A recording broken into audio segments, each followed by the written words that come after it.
Hey guys, this is the second video in the series on integration tables, integrating using tables, lesson 8.6 in your textbook.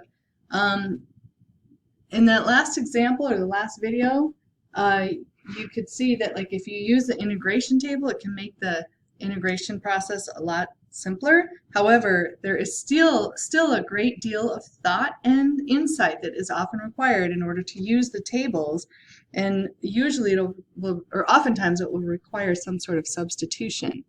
So here's the second example that we're going to go through.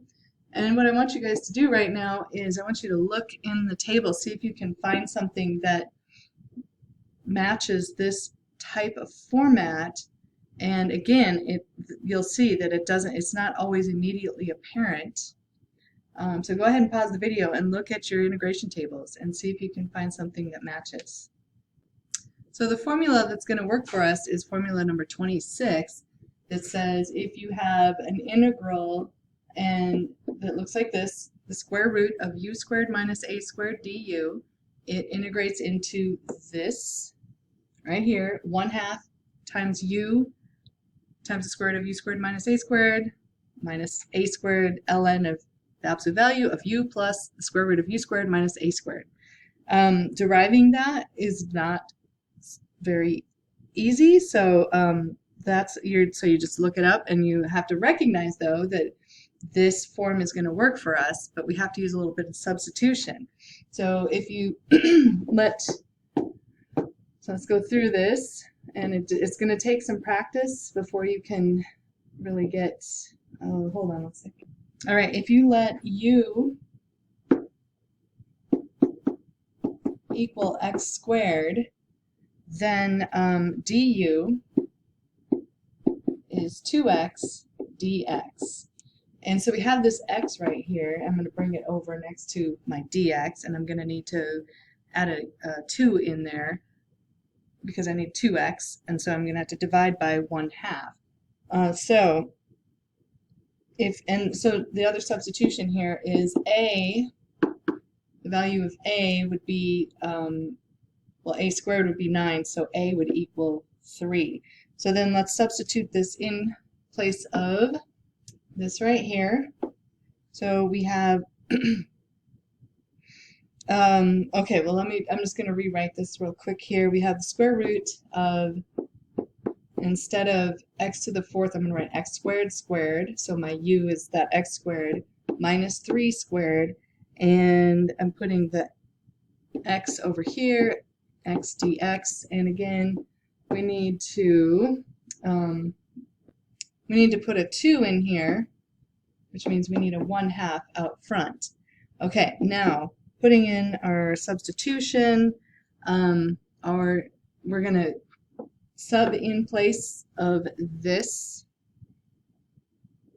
answer here. Our u is going to be replaced with x squared, and our a will be replaced with a 3, and that's all we need to do. So if I go for that, I've got 1/2, and I've got this 1/2 times this 1/2, which makes it 1/4, and then it's going to be x squared, and then parentheses, or square root of x squared minus 9 minus a squared, which is 9, and then ln of the absolute value of x squared plus the square root of x squared minus 9, and the absolute value plus c. And that is your answer to the original problem. Oh, this is the answer to this original problem. All right, I'm waiting I have another conference here in just a minute. Okay, so we're going to do example 3 in this video as well. Let's integrate x over 1 plus e to the negative x squared dx. Again, pause the video and look at your forms in the back, the integration tables, and see if you can identify which one this fits. So formula 84, if you check that out, will work for us. And so now, if you didn't find that formula, I want you to, or whether you did or you didn't, I want you to see if you can figure out what substitution you're going to need to use in order to complete this integral, or to find the answer here. So you can pause the video, try it out, and come back and check your work here. All right, so if you let u equal negative x squared, then du is going to be negative 2x, which we have an x in the numerator, we still need a negative 2. So I'm going to put a negative 2 in here, which of course I need a negative 1/2 out here. And so this becomes, substituting in, I have, if I rewrite this, it's 1 plus e to the negative x squared, and then I have negative, oops, I forgot my dx here, negative 2x dx, which I can substitute the du in for that, and I can substitute the u in for the x squared, and I have this negative 1/2 out front.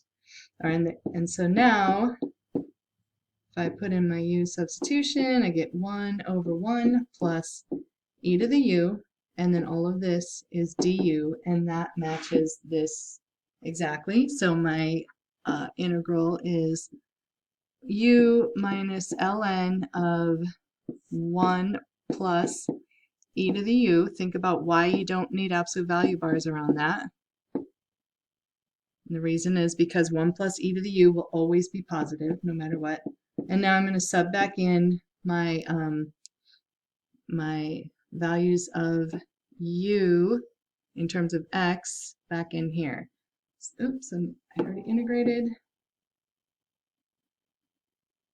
So this would be negative 1/2 times my u was negative x squared minus ln of 1 plus e to the negative x squared plus c. And I can distribute the, oops, that was a negative 1/2. I can distribute the negative 1/2, so this becomes positive x squared over 2 plus 1/2 ln 1 plus e to the negative x squared plus c.